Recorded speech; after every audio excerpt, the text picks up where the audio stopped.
This is the Hidden Killers Podcast with Tony Brueski and continuing coverage of the case against Bryan Kohberger. It's not every day that a capital murder trial drops a bombshell before jury selection even begins. And that's exactly what happened with Bryan Kohberger's defense team. And they walked through the courtroom door on May 15th and told the judge quietly through a sealed filing that someone else might have done it. That's right, nearly 2 years of legal buildup, the defense has officially pointed the finger elsewhere. Not at a press conference, not in the media, but right there in court, filing paperwork that accuses an unnamed alternate suspect of the murders that took place at the University of Idaho campus in November of 2022. Now, before anyone pictures a courtroom gasping like it's some sort of a scene from a courtroom drama, let's ground this in reality. There was no clutch the pearls. Even making that noise makes me need to cough. The filing was sealed, which means we don't yet know who this alleged alternate suspect is or what exactly ties them to the crime. But we do know the court is taking it seriously enough to schedule a separate hearing, an evidentiary one, for June 18th, and the judge made something very clear. If this alternate theory is going to make it in front of a jury, it better come with receipts, real evidence, no speculation, no, oh, this is another person who likes to look at the stars, an unnamed man who just likes to frolic in the night breeze, staring into the sky, and then occasionally, wandering into a college home and killing people. Someone just like Bryan, but it's not Bryan. It's Bryan's doppelganger. Have you heard of doppelgangers? They're out there. They're real. They are. I'm assuming it might be more than that, but you never really quite know in this case. So, the defense is until May 23rd to hand over whatever they have to support this theory. If it doesn't meet that threshold, the jury may never hear a word of it. So they better have something. So why now? Why wait until May 2025 when Kohberger has been in custody since the end of 2022? Well, there's a strategic part. This late night reveal may not be about convincing the public. It's about court rules and evidentiary standards. The defense had to show its cards eventually. And with the trial looming, they've chosen now. And the prosecution, they're not thrilled. They've warned the court about a shotgun approach where the defense might throw out vague suspicions without anything substantive to back it back up. The judge seems to agree. No surprises once the jury is sworn in, so you better bring it. This wasn't the only big deal and big legal maneuver the defense brought to the table the other week. They also took aim at the biggest piece of prosecutorial leverage on the table, the death penalty. Kohberger's attorneys have asked the judge to remove it altogether, arguing that two main factors make it unjust in this case. Their first argument is diagnosis of autism spectrum disorder, because you can't kill someone with autism spectrum disorder. They don't know what they're doing. Oh, wait, they do. They fully know exactly what they're doing. And you know what? Huge chunk of the population is in this group. And it's not to say it's a bad thing. Hi, I'm there too. Not on the murderous end, but on the highly, extremely productive end of it. And it's a spectrum for a reason. And second, the overwhelming mountains of discovery materials that have been expected to be sorted through. Thousands of pages, digital records, files from multiple agencies, and some allegedly disorganized or locked in formats they can't even access, which is really just kind of BS. They can access anything they want over there. It's there for them. There's a lot. I'll give them that. But it's been there. They've had it. They've been making up stories for the last 2.5 years, about stars and all sorts of fun things. Maybe it's time you look at what you actually got, because it doesn't seem you got much. So, autism, and there's a lot of work. I don't think that that's quite going to add up to we may not kill him. Because if it turns out he is the guy who did it, and it looks like he's the guy who did it, and F autism, well, I think we might have a good candidate for the firing squad, don't you? Because if him, then who? I should say, if not him, then who? I mean, he took out 4 college students in a whim. So, I think the world wouldn't be that bad of a place without Bryan Kohberger sharing the oxygen, if in fact it is him. The autism angle here is important. Kohberger's team isn't saying he's mentally unfit to stand trial. They're saying that his neurodivergence affects how he processes emotion, communication, and behavior, traits that look cold or disconnected to a jury unfamiliar with autism. Well, it's because they're cold and disconnected. And even if you have autism, you still have to live in the society with everybody else, and you got to play by everybody else's rules. You can't just go kill people because you feel cold and disconnected. That doesn't get you a free pass. It doesn't get you a get out of the death penalty free card. Sorry. The defense is preparing for a scenario where if he's convicted, they'll argue that his autism is a mitigating factor that should steer the jury away from recommending death. The judge didn't rule on that motion right away, but he did issue one clear boundary. The prosecution cannot use Kohberger's autism against him. In other words, the state can't walk into the penalty phase and say, look how emotionless he is. That's proof he's a monster, even though it is proof he's a monster. That door is now closed. The defense may still use a diagnosis as part of their mitigation strategy, but only after a conviction and only during sentencing. For now, autism is officially off limits in arguments about guilt. But courtroom strategy isn't just about filings and diagnoses. It's about how the room looks, who's sitting where, and what the jury actually sees. One request from the defense may sound simple, but it carries emotional weight. They want Kohberger's parents and sisters to be allowed to attend the trial in full. That's complicated because they're also on the witness list. Normally, witnesses can't sit in on testimony before they take the stand. It could taint their memory or influence their vision or version of events. Prosecutors objected, arguing that letting them stay would mean reshuffling the trial just so the family could be in the room. The judge hasn't ruled on that yet, but he didn't shut it down either. In fact, he acknowledged how devastating this process must be for Kohberger's family. They didn't commit a crime, but they're living inside its aftermath from their alleged monster son. Whether the court finds a way to accommodate them by having them testify early, for example, remains to be seen. For now, it's an open question with real emotional and psychological stakes. All of this is playing out against a backdrop of a trial that's now officially locked in. Jury selection begins on July 30th. Opening statements are set for August 11th, and the trial will run weekdays with standard court hours, and the plan includes 8 alternate jurors. That last part is crucial. With a trial this long and high profile, it's not uncommon for jurors to be dismissed for health reasons, emergencies, or even potential misconduct. The final 12 will be chosen randomly from the group at the end, ensuring the defense and prosecution don't try to game the system based on how the trial unfolds. There's also the matter of how Kohberger appears in court, something his defense is subtly working into the narrative. He's been described as stoic, stone-faced, unemotional. If the jury doesn't know he's autistic, those traits could be misread as coldness or guilt, which... It is. It's a quiet but calculated decision to lean into that diagnosis now, not just to humanize him, but to start shaping how he's perceived. It's not about excusing anything. It's about planting the idea that what might look like apathy is really a neurological wiring. It's not a small thing when your client's life is on the line.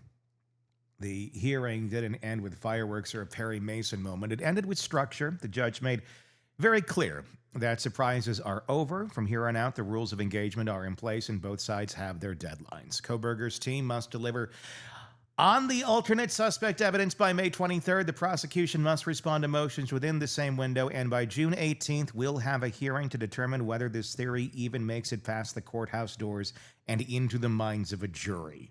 Don't hold your breath. That's where things start to shift away from legal positioning and towards the actual narrative that will unfold in the courtroom.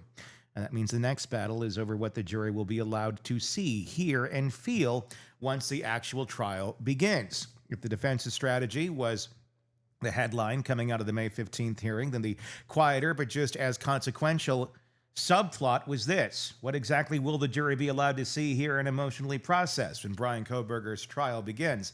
Because in a courtroom, truth isn't just about facts, it's about framing.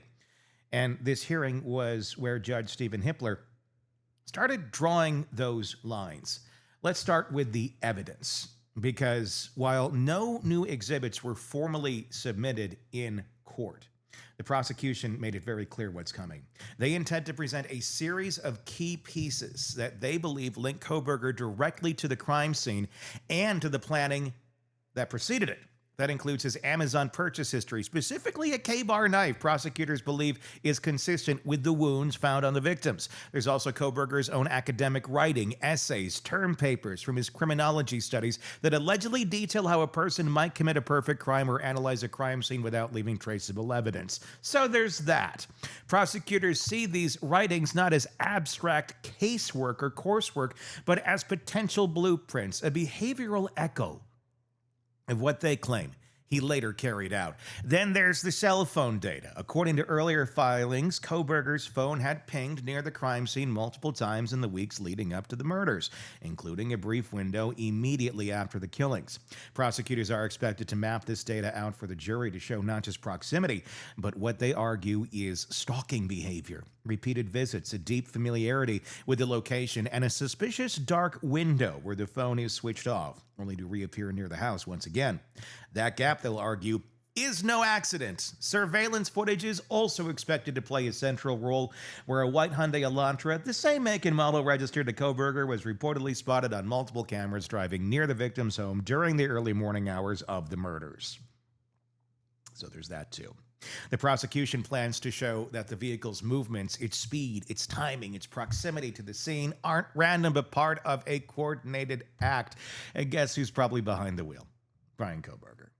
And then there's the DNA, perhaps the most tangible piece of forensic evidence in the case. It's the knife sheath recovered from the crime scene. According to investigators, DNA found on the button strap of the sheath matches Kohberger's, and it was located near one of the victim's bodies. This, prosecutors argue, is not just circumstantial, it is physical proof that he was in the room where the killings occurred. All of this is part of the state's plan to construct a narrative of preparation, proximity, and presence. But how that narrative gets told, how the jury hears it, sees it, and emotionally reacts to it was the subject of significant pushback from the defense. Kohberger's attorneys argued that certain elements of the state's case are more prejudicial than probative. Specifically, they asked the court to restrict the use of terms like murderer, psychopath, or any other emotionally charged language during the evidentiary phases of the trial. Their position was clear. Let the evidence speak for itself. Oh, and speak it will. Let the facts come out clean without inflammatory labels that could bias the jury before all sides have been heard. Judge Hippler agreed in part. He ruled that during the trial's evidentiary phase, attorneys and witnesses must avoid calling Kohberger a murderer or using similarly prejudicial language. That restriction, however, will lift during closing arguments, when both sides are expected to make their final case and interpret the evidence as they see fit. In other words, prosecutors can argue he is the murderer, just not until they've presented all the evidence that allegedly proves it. Another point of contention was the use of graphic evidence, crime scene photos, autopsy images, and other visuals that could be emotionally devastating to jurors. Well, guess what? You're a juror. This is a murder trial, and this is what you get. The defense pushed for a blanket restriction. The court didn't go that far. Instead, Judge Hippler ruled that graphic evidence will be considered on a case-by-case basis. He acknowledged the need to show jurors the reality of the crime, but emphasized that gratuitous repetition or unnecessary brutality will not be permitted. It's a delicate balance between honesty and emotional manipulation, and the judge made it clear he'll be the one managing that scale. Besides or beyond what happens inside the courtroom, there's also the question of what the public will be allowed to see. Judge Hippler confirmed that the trial will be live streamed, with fixed cameras showing the bench, the witness stand, the counsel tables. No zooming, no sweeping shots of the gallery, a clean static feed, which of course we will carry here for you with breakdowns every single day. But there are exceptions. The most notable, if the two surviving roommates from the victim's house testify, their identities will be protected. Their faces won't appear on camera, and live streaming will be shut off during their testimony. The court ruled that the trauma they've already endured, combined with their role as surviving victims, justifies limiting public access in those moments.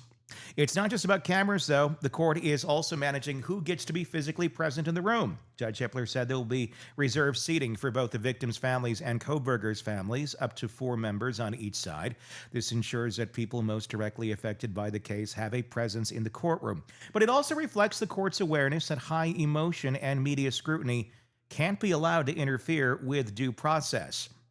Judge Hippler spoke directly to the attorneys about what he expects in this trial. He used a metaphor, one that's now been quoted widely. He compared the trial to a gumbo. You don't judge the soup by a single ingredient. You let everything simmer, then taste the final result. That's what a jury will do, he said. They'll listen to every witness, see every piece of evidence, and form a complete picture over time. It's not about shock value or headline moments. It's about the whole meal. And with that metaphor came a warning. Surprises will not be tolerated. If either side is holding back key information, waiting to spring it mid-trial, the judge made it clear that won't fly. Transparency is the rule from here on out. Both sides are under strict orders to disclose expert witnesses, provide final exhibit lists, and resolve any remaining disputes before jury selection begins.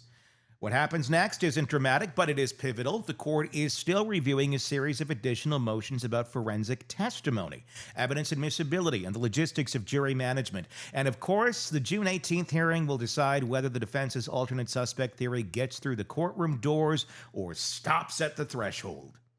Everything that happens now is about preparing the battlefield, determining the weapons each side is allowed to bring and the rules they'll play by. Because once the jury is sworn in, the real fight begins. What do you think? Where is this going? Does he actually have a chance at somehow changing the narrative on this? The third-party culprit theory, that's the big thing. That's appearing what they're now going to try and run with. First, he had the alibi. He likes to look at the stars. Now we got a third-party culprit theory. Somebody who doesn't like to look at the stars. Somebody who likes murdering. I don't know. I fear for whoever they're going to try and use as a third-party culprit if they're actually going to use a name. I don't know that they have to. I don't know if they I don't know the rules of that specifically. But they're going to have to be somewhat concise. It can't just be, well, the boogeyman came in and did it, and this is what the boogeyman looks like according to our dreams. But if they start trying to pin it towards people that have nothing to do with this, or even victims, that ain't going to be a good look. And again, this is why all these things happen before the actual trial begins. So the judge can take a look at it and go, yeah, what you're saying is insane and is nowhere near reality. So if, for example, they throw out a third-party culprit suspect theory, let's say it names surviving roommates. I mean, just complete theoretical here. Let's say it names somebody who's maybe the DNA they found on the railing. Just people who have literally nothing to do with the death of these kids. That's where the judge can step in and go, nice try, but no cigar. And guess what? That even further hurt your what little bit of image you have.